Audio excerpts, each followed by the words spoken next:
Welcome, fans, to a special podcast today on thehannibaltv.com.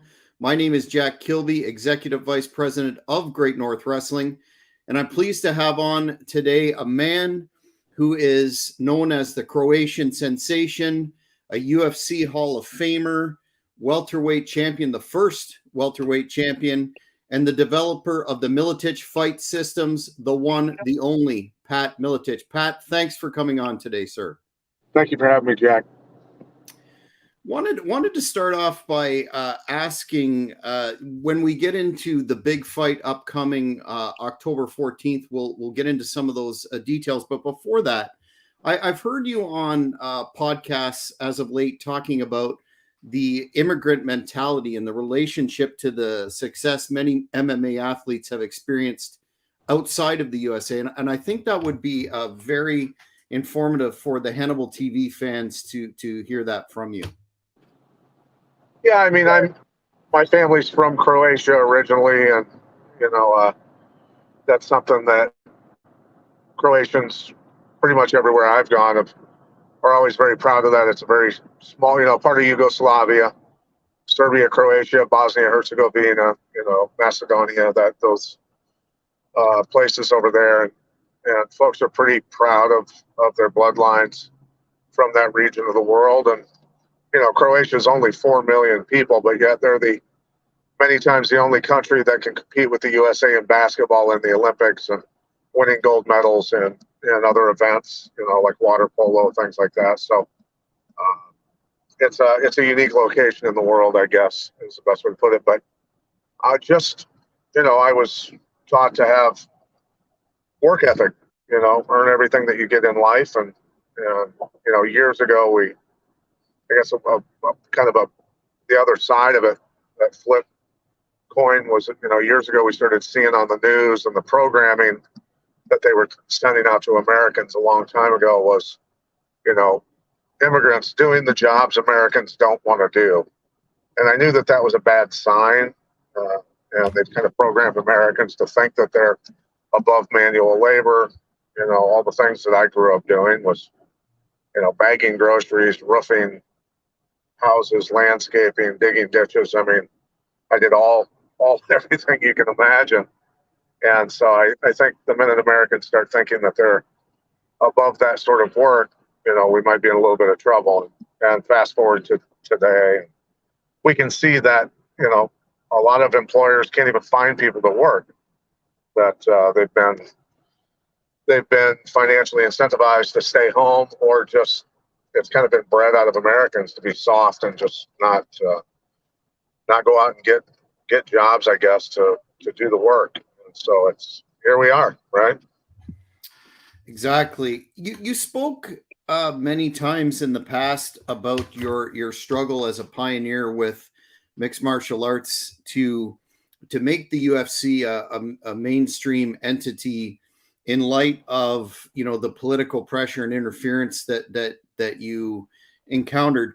I'm curious as to, now that the UFC is a global multi-million-dollar empire, so to speak, what your thoughts are in terms of how that played out, and specifically in terms of the compensation that most fighters receive or do not receive. Well, I mean, it was definitely a rough road for quite a while, doing debates with politicians, televised debates, and pointing out that it really came down to their desire to control and make money off of a sport. They had no concern for the safety of the athletes, really, is what it really came down to. And they, during those debates, they did come down to the money and the control. And we knew that it would probably take somebody like the Fertittas to come along with an awful lot of money and an awful lot of power to push the sport over the top. And I mean, they're doing shows every week now all over the planet. And, they have merged with the WWE. They're a massive entity, but it's easy to have unions in professional sports where there's teams, and the teams are writing checks to their players. It's totally different thing when you have independent contractors who are working for promotions, and it's difficult to do that. And I've also always seen mixed martial arts as probably the most capitalistic sport in the world. You know, guys that dedicate 100% champions have no intention of needing nor sharing at any point in their career, uh, the benefits that they've earned, so to speak, right? And that mentality of in there, at no point in their existence do you deserve any piece of their comp. Mm-hmm.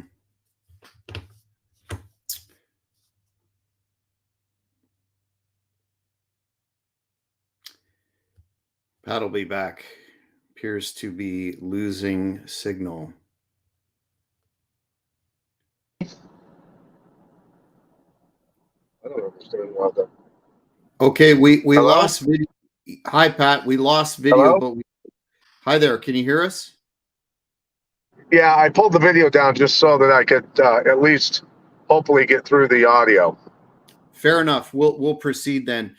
This would be a good moment to take a minute to shout out your friend, my broadcast partner on the Old School Shooters program, the King of Connecticut, who is working with Bobby Kennedy Jr. and will be accompanying Bobby at an upcoming UFC event. And he wanted to ask me, in addition to offering an RIP for Laurent, teammate, college, and solid ultramarathon athlete, introduce Laurent to you for the Elman's apparel line. Wanted to get your thoughts on his passing, as well as the King mentioned that you would be working with Jake Shannon on weaponized wrestling camps. Just a couple of comments along those lines, please.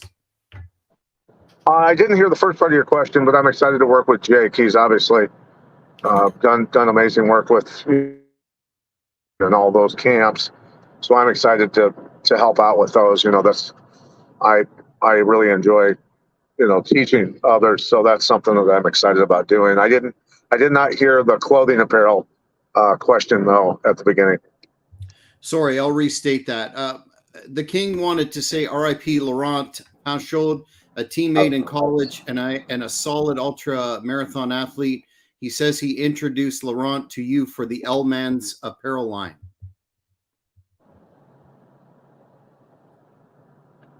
He introduced who to me? I'm sorry. I apologize because I've got signal here and I don't know what's going on with.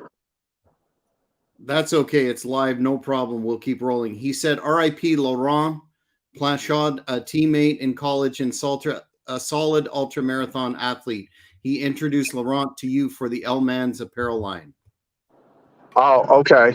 Yeah. And I've got a lot of friends that do ultramarathons, and those guys that's the only thing I'll say is those guys are half crazy, yet they're also probably the kindest people in the world. They all want to see you finish, and it's not a dog-eat-dog world in ultramarathons. Those folks are very helpful when it comes to just assisting other people and learning how to do that, run those extreme distances and finish races. Absolutely. Dan Gable is a fellow Iowa State legend that has several numerous accomplishments in terms of wrestling, and the fans would be interested in your thoughts on that man's legacy. Well, I mean, my whole life growing up as a kid, that's the one athlete that I actually did look up to. I really wasn't somebody that looked up to necessarily any professional athletes or anything like that. While I admired them, I didn't idolize them. But Dan Gable was definitely a guy that was very unique in the world. And I read every book that was written about him and watched every documentary. And really, his work ethic was what kind of fueled my mindset. Really, to be honest with you, I think every kid growing up wrestling in the Midwest or in the country that learned anything about Dan Gable wanted to be, as close to him as they could. In terms of the other aspect, before we switch to the matter at hand, you've had tremendous success as a coach MMA. And I just wanted to throw out a couple of names and get your impressions in terms of experience coaching them, starting with Tim Sylvia. Definitely an overachiever. He was, obviously a very big guy. I think he grew about a foot or more after he graduated high school, and Wow, which is incredible to grow an entire foot after graduating. But I think he went from 5'8" to 6'8" in a few years. But a guy that had great work ethic, wouldn't give up no matter how tough of a time he was having, and really, I mean, if Tim Sylvia can win a world title, really, anybody can. To be honest with you. Of course, Matt Hughes. A guy that was probably the pound for pound one of the strongest people I've ever, dealt with, and did for obviously over a decade in the training room. Very driven, and just not a guy that he not only loved to win, but he absolutely despised losing, and you could see that in his training. Robbie Lawler. Like a little brother, came to me when he was 16, brought to me actually by a wrestling coach from Bettendorf. And we knew Robbie was going to be a world champ eventually. It was just a matter of time. One of the fans on social media wanted the question to be asked, notwithstanding all your accomplishments in terms of mixed martial arts, etc., but wanted to know if you had much street fighting experience per se, and would that be considered an asset or a liability when one enters the octagon on a organized basis, so to speak? Well, before I got into MMA, I was doing, and early years, I guess, of MMA, I was doing security work at nightclubs, things like that. So I had to have my share of situations on the street. So I think any experience in combatives is always going to be good, whether it's a street fight, a grappling tournament, a kickboxing match, or MMA fight. It's all experience, right? Fair enough. Another fan question was, can we get your thoughts on Tank Abbott?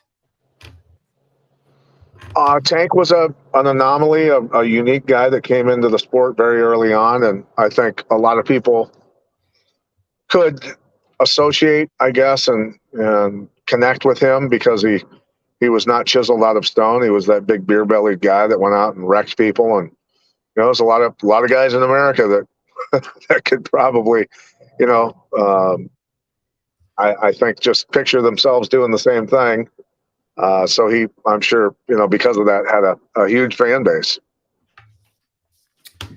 Now, the topic that's on all mixed martial art fans in the country and around the world is this fight that's upcoming October 14th in Davenport, Iowa, against former CM Punk opponent Mike the Truth Jackson. This is a fully sanctioned event under the Aggression grudge match promotion, your promotion, I understand. Can we ask what, I know you fought in single discipline since then, such as kickboxing, but what was the rationale that you decided to step back in to the MMA arena, so to speak, after not doing so since 2008? Well, Mike Jackson and I were friends. I cornered him actually in that fight against CM Punk. And when all the riots started in 2020 and all of the craziness, Mike Jackson started taking a very extreme stance on race and saying some pretty harsh things about people who just had different skin pigments. And I kind of, questioned him, that this really wasn't in his character that I had noticed before, and why he was reacting this way, and that I didn't agree. While the groups that he was supporting had legitimate concerns, burning your neighbor's businesses is obviously not the solution. And he took exception to that as well.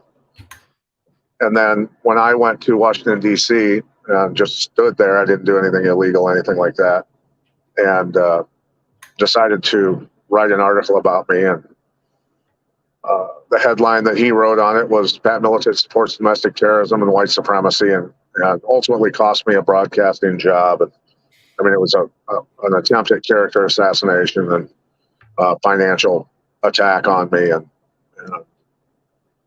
so I don't understand that way of thinking that anybody would try to do that. Wake up in the morning and intend to destroy another human being's life just because you have differences in opinion. But it affected me pretty severely, and I told him that I would like to have a closer discussion with him because of what he'd done. And he basically said that he would walk the dog with my old ass. And I said, well, then we should probably make a date. And, his thinking, he's in his 30s, that fighting a guy in his 50s is going to be pretty easy, whatever his thinking is.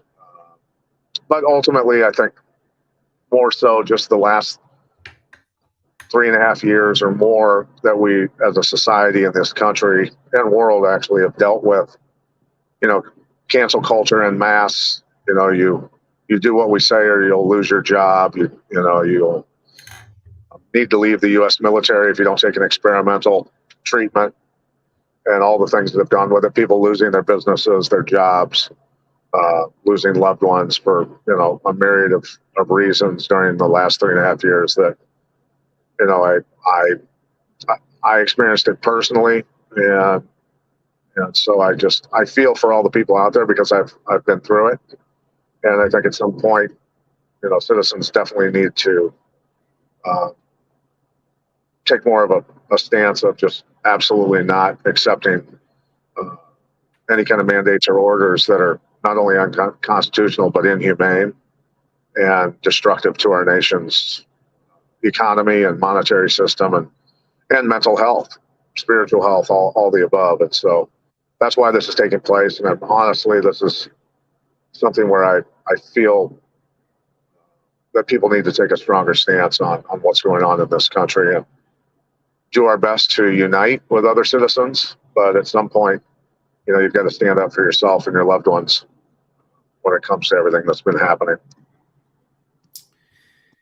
King is posing a question that kind of flashed through my mind. Do you think Jackson was purposely creating attention to get a high profile fight with a UFC legend that he probably wouldn't get otherwise? No, I don't. I really don't. I don't think that was it at all. I think that he through the emotional programming that the media has been using, I think that he bit on it lock, stock, and barrel, and that decided that anyone who disagreed with him was, a white supremacist or a Nazi or whatever. He called Jake Shields a Nazi, and that's, I think, his programming.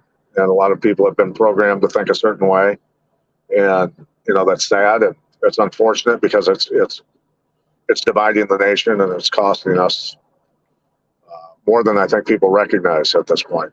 So I think he was just being himself at that point. He had been programmed and he was running with it. You mentioned that you cornered him in the fight against Punk. What are your thoughts on him being unable to finish the first fight? Well, I think at some point he recognized that CM Punk was not a threat to him, which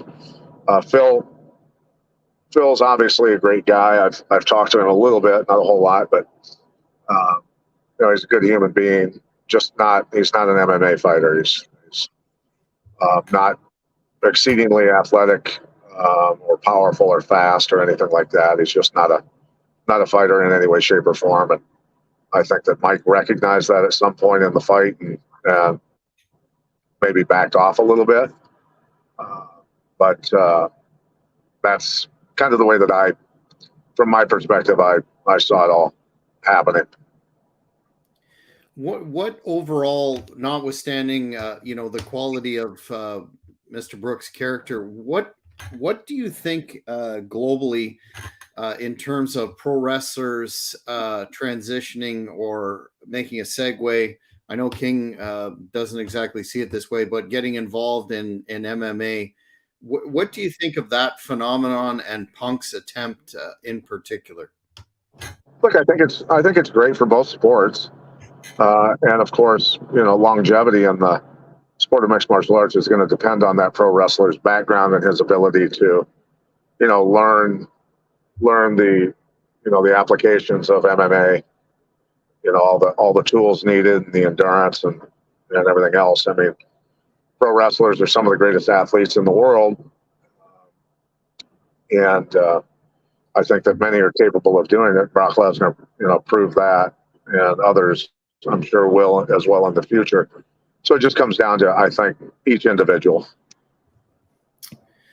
One fan question that has come up several times is from Richie Hodgkins. In terms of what is your opinion on the merger with WWE and TKO UFC in light of all of the personnel cuts? Yesterday was a huge news day that we covered here on the Hannibal TV in terms of multiple talents released. The prior Friday of last week, over 100 office personnel were gone. What are your thoughts in terms of the future for both companies and the impact on MMA, if any, in general? Well, I think that says, monopolies aren't always a great thing. Competition is incredible. That's what the American economy is about. And that fans out there should do their best to support smaller organizations and encourage, competition between companies, and that's important. But monopolies generally have shown in any industry to really not be good for employees or customers. Mm-hmm. So before we wrap this up, Pat, I know you're a very busy man and appreciate your time this afternoon. What is your strategy going to be in terms of this fight that will give the fans the details and how to order, etc., prior to wrapping up? But there's got to be a huge degree of personal animosity and hostility there. Again, Jackson has raised the fact that you're in your 50s, but have tremendous cardio. I understand your training camp has been phenomenal. What will be your strategy moving into that fight to separate that clear, as I said, personal animosity from what you need to do to defeat this man? Well, I mean, if I was in my 20s, 30s, or 40s, the fight wouldn't even be considered, obviously. But I think I can win the fight any way that I want.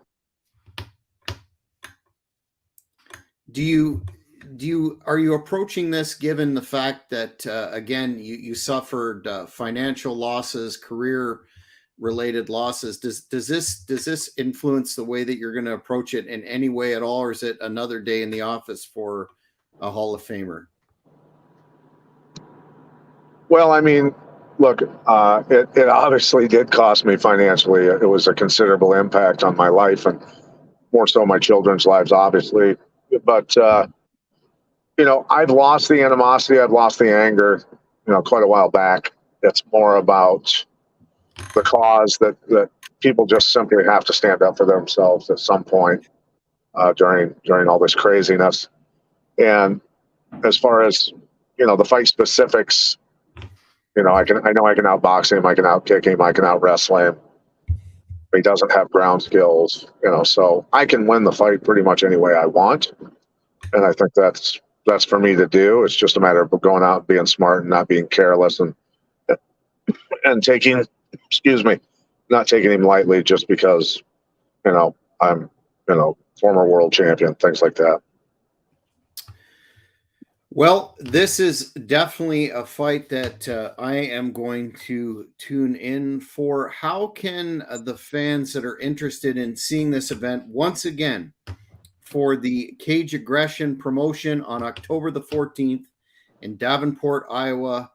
Yourself against Mike the Truth Jackson. Where can the fans find this on iPay-per-view, pay-per-view, or any of those capacities? Yeah, people can go and purchase the pay-per-view at cagedaggression.tv. It's a 2-night event, October 13th and 14th, Friday and Saturday. So 2 full nights of MMA for the price of one, technically. So yeah, people can go to cagedaggression.tv, and we've been doing our own .com pay-per-views for probably 5 years now. After Access TV was purchased by Anthem, I decided to kind of have a discussion with some of my friends who were capable of the technical side of this thing and put that together. So we've got a little bit of experience doing it. And so yeah, cageaggression.tv, people can support it. And if they want to support him, great. If they want to support me, great too.